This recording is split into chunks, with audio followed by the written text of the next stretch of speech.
The gold coins clinked against the wooden table as Clara's husband counted her price. $20 for 5 years of marriage, $20 to settle his gambling debt to the cruel rancher who leered at her from across the dim saloon. She pressed herself against the wall, invisible in the shadows, listening to her life being bartered away like cattle. She's young, strong, can work your ranch and warm your bed, her husband slurred, drunk on whiskey and desperation. Fair trade for what I owe you, Morrison. The rancher's yellowed teeth showed in a predatory grin. Deal. I'll collect her tomorrow night. Clara's heart hammered against her ribs. She'd escaped her husband's fists only to be sold to worse. When the men stumbled toward the bar for another drink, she slipped through the back door into the bitter Dakota night. Her bare feet found no mercy on the frozen ground, but she ran anyway. Behind her, the saloon's light faded to nothing. Ahead lay only prairie darkness and the slim hope of reaching the next town before morning.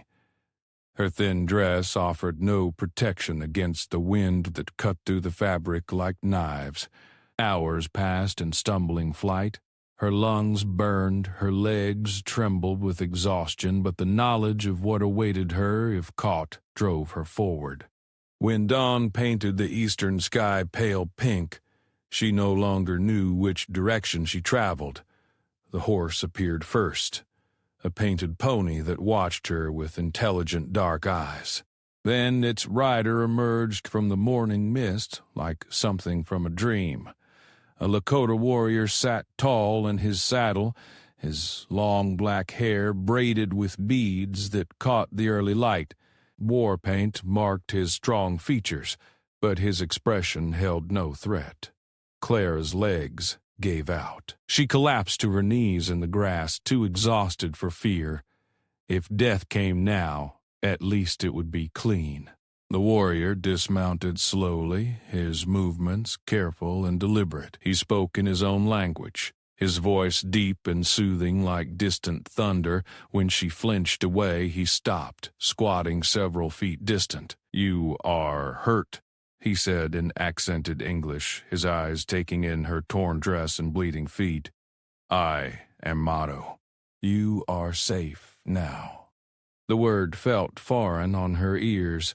She searched his face for deception, but found only patient concern. When exhaustion finally claimed her, his strong arms lifted her with surprising gentleness, carrying her toward a destiny she could never have imagined. The last thing she remembered before darkness took her was the steady rhythm of his heartbeat against her cheek, and the impossible feeling that she might actually survive the night.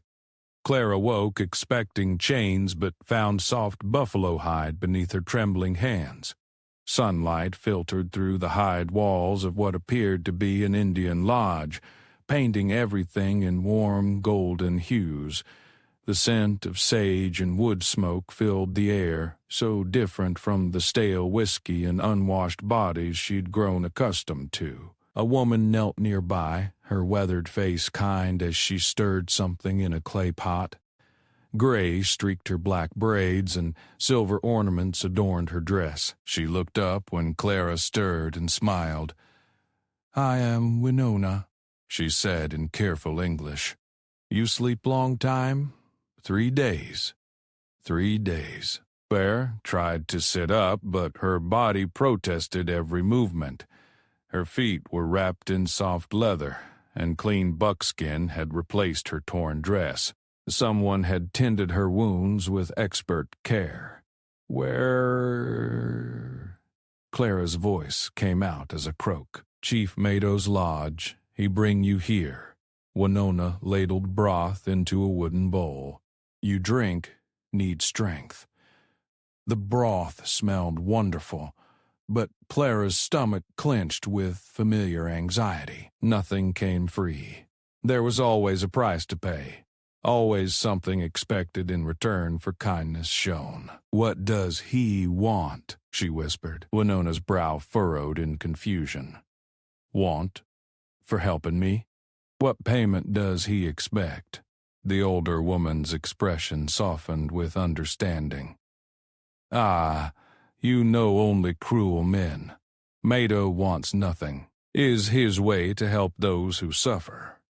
The lodge flap opened and the chief himself entered. In daylight, Clara could see he was younger than she'd first thought, perhaps 30 summers. His presence filled the small space, commanding yet unthreatening. He carried himself with the natural authority of a born leader. He nodded respectfully to Winona, then turned gentle eyes to Clara. You are better? She pulled the buffalo robe higher, suddenly conscious of her vulnerable position. But instead of advancing, he moved to sit near the fire, giving her space. My people found tracks, he said quietly.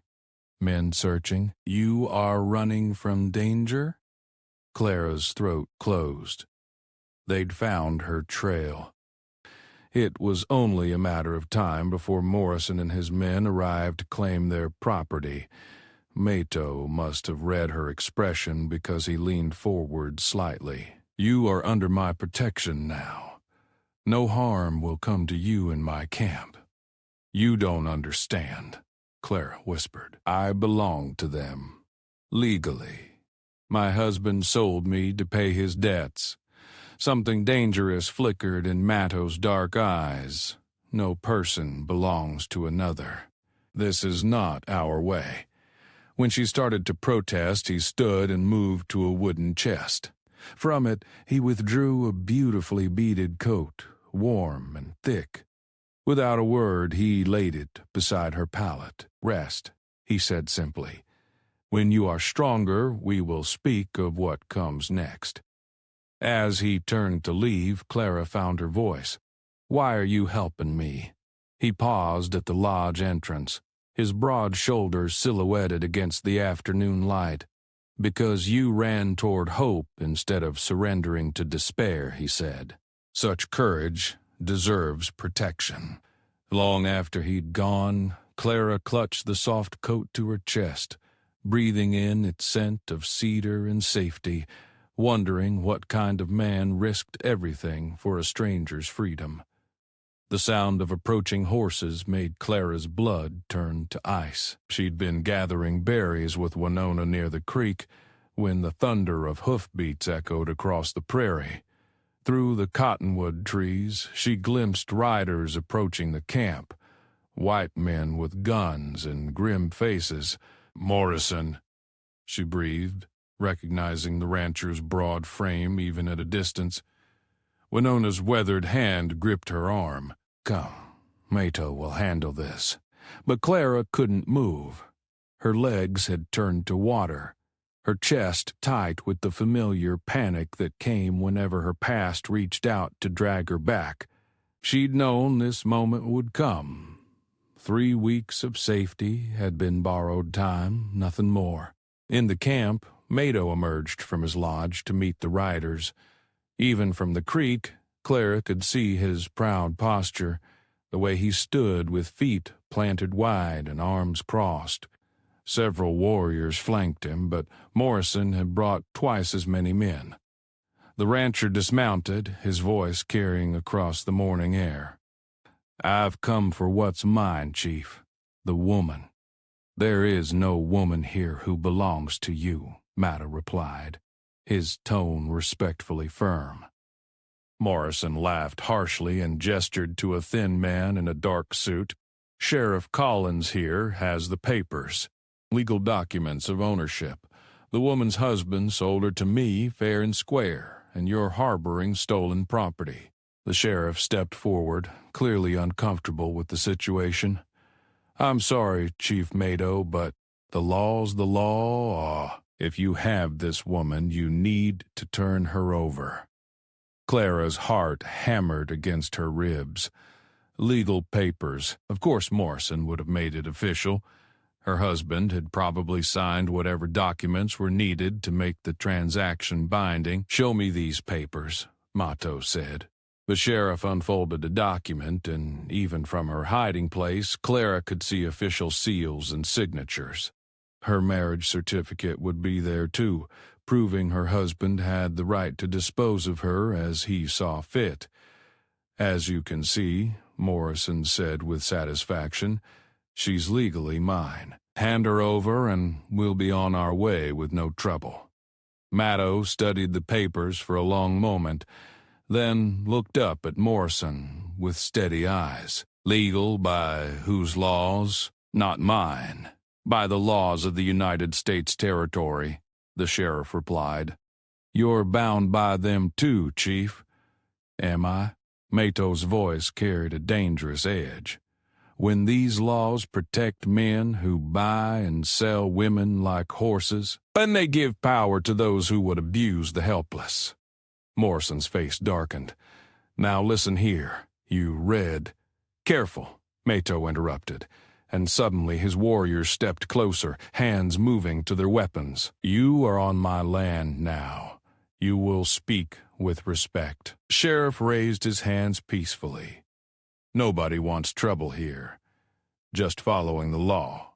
If you're harboring this woman, I have to arrest you for theft. Clara watched Mato's face, saw the moment he made his choice. He straightened to his full, impressive height and met the sheriff's eyes without flinching. Then you will have to go through me first, he said quietly, and my people will not allow that to happen. The warriors behind him nodded agreement, their loyalty absolute. Clara's throat tightened with emotion she couldn't name. This man, this chief who owed her nothing, was prepared to face arrest, possibly death, rather than surrender her to brutality. Morrison's hand moved to his gun. We outnumber you, Chief, do you?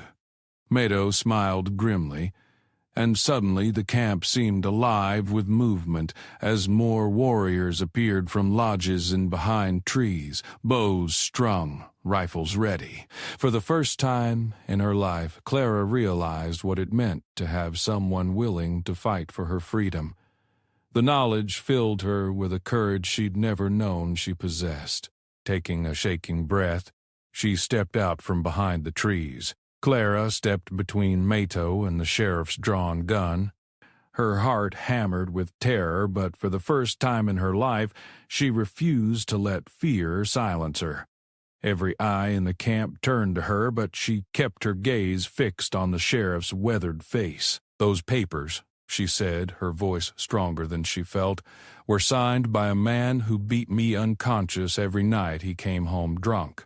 The sheriff's gun lowered slightly. Morrison cursed and spurred his horse closer, but Mato moved smoothly to block his path. My husband sold me like a broodmare to pay gambling debts, Clara continued, the words tumbling out after years of enforced silence. Mister, Morrison here planned to work me during the day and use me at night. Is that what your laws protect, Sheriff? Sheriff Collins shifted uncomfortably in his saddle.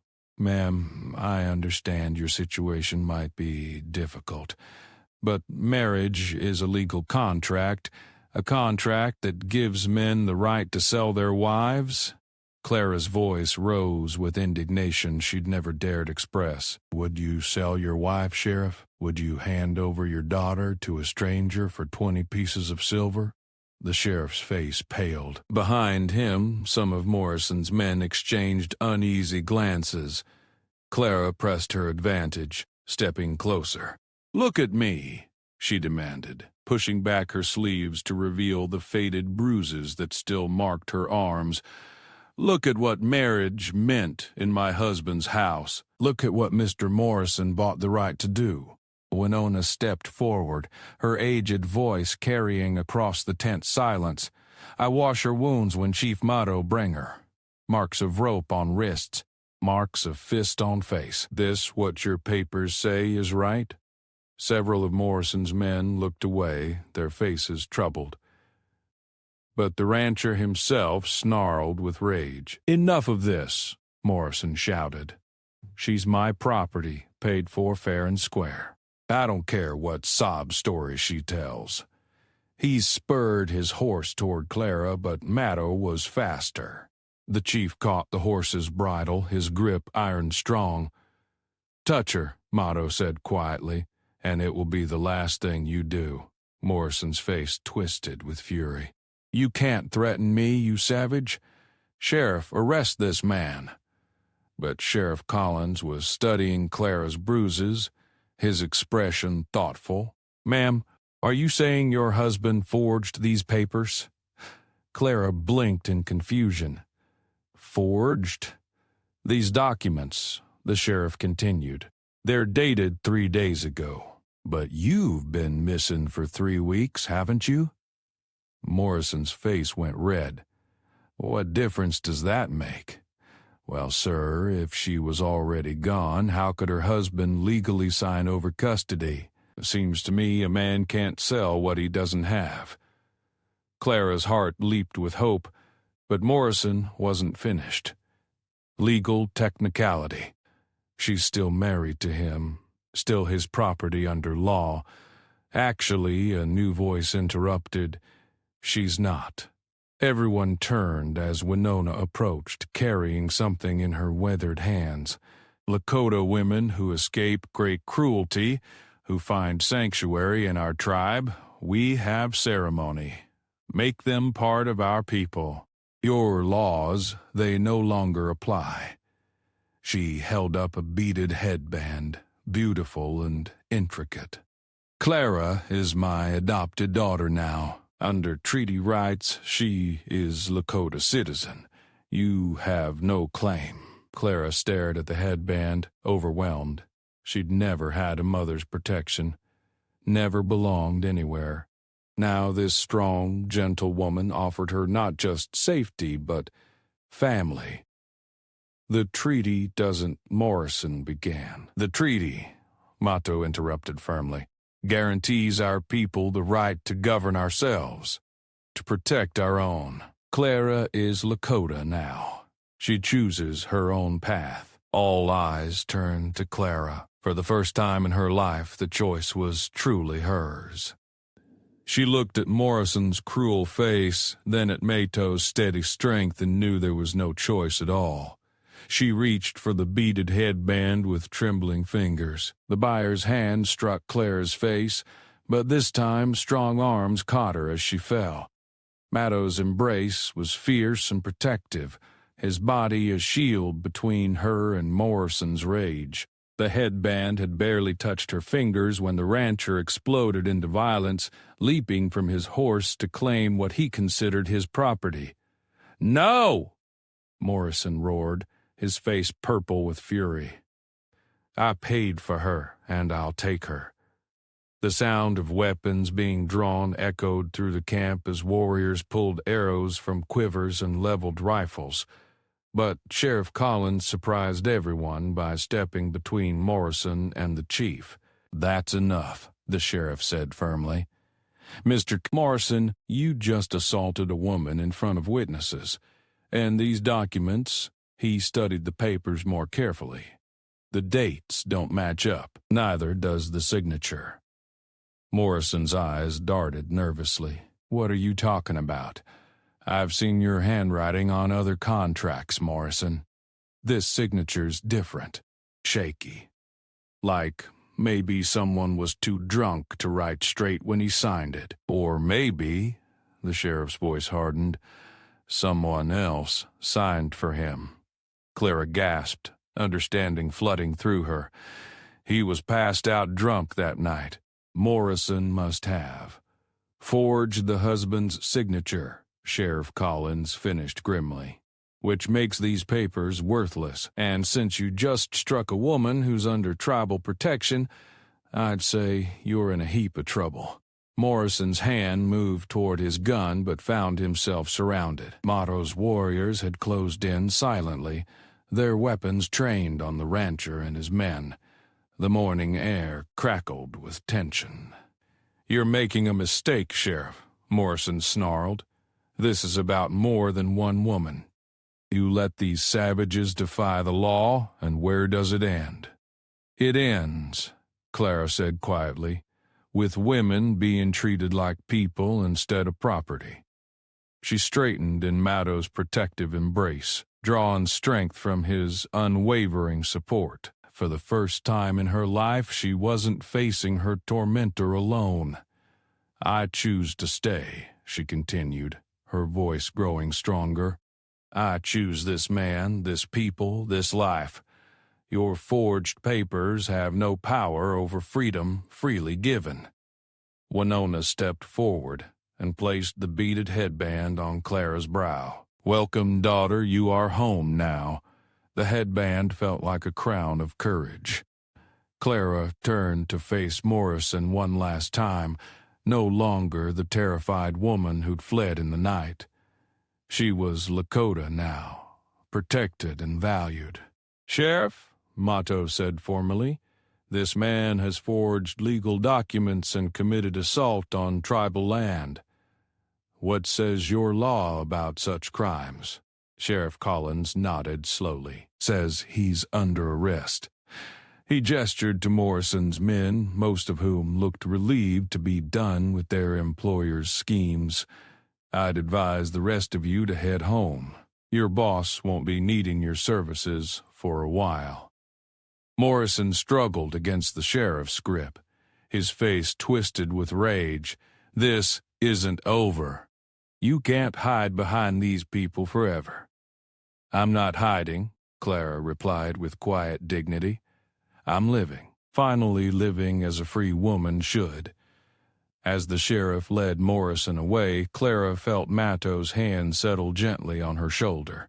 She turned to meet his eyes and saw not just protection there, but something deeper.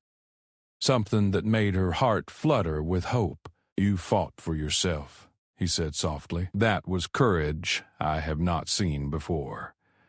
She covered his hand with hers, marveling at how right it felt. "I fought because you showed me I was worth fighting for." Around them, the camp began to return to normal, but Clara knew nothing would ever be normal again. She had found family, freedom, and perhaps something even more precious in the gentle strength of the man who'd risked everything to keep her safe. The headband caught the morning light as she smiled, truly smiled for the first time in years. 6 months later, Clara braided eagle feathers into her hair for her wedding ceremony. Her fingers moved with practiced skill learned from Winona, weaving the sacred feathers between strands that had grown long and silky from months of proper care and freedom from fear. "You are beautiful, daughter," Winona said softly, adjusting the beaded dress that had taken the tribal women weeks to create. Every stitch had been sewn with love, every bead placed with prayers for happiness. "Mato is blessed man." Clara studied her reflection in the still water of the clay bowl. The frightened, bruised woman who'd stumbled into camp was gone, replaced by someone she barely recognized. Her eyes held peace now instead of pain, and her face had filled out from regular meals shared with people who cared for her well-being. The months had passed like a gentle dream. She'd learned to speak Lakota, to prepare sacred foods, to work alongside women who treated her as family rather than burden. Her hands, once soft from enforced idleness, had grown strong from crafting pottery and weaving baskets. Most importantly, her heart had learned to trust again. Mato had courted her with infinite patience, never pushing, always respecting her need for time to heal. He brought her small gifts, wild flowers, perfectly shaped stones, a carved wooden comb. He taught her to ride his gentlest mare, and showed her the secret places where eagles nested. When nightmares woke her screaming, he sat outside her lodge until dawn, a protective presence that asked nothing more than the right to guard her sleep. The sound of drums began in the distance, calling the tribe to witness their union. Clara's stomach fluttered with nervous excitement, but not fear. Never fear, not anymore. "Are you ready?" Winona asked, offering her arm. Clara took one last look in the water, at the beaded headband that marked her as Lakota, at the eagle feathers that proclaimed her a woman of honor. 6 months ago, she'd been property to be bought and sold. Today, she would become a chief's wife by choice, respected and cherished. I'm ready. The ceremony took place at sunset, when the sky blazed orange and purple over the rolling prairie. Mato waited for her beside the sacred fire, magnificent in his ceremonial clothes. Eagle feathers adorned his war bonnet, and his chest was painted with symbols of protection and love. When their eyes met across the firelight, Clara saw her future written in his steady gaze, a future of partnership instead of ownership, of gentle strength instead of brutal control. The elder spoke the ancient words while Clara and Mato joined hands. She understood every syllable now, promises of mutual respect and shared burdens, of love that honored rather than possessed. Before our people in the Great Spirit, Mato said when it came time for his vows, I promise you will never be owned again, only cherished, only loved as you deserve. Clara's throat tightened with emotion. And I promise to be your partner, not your property. To stand beside you, not behind you.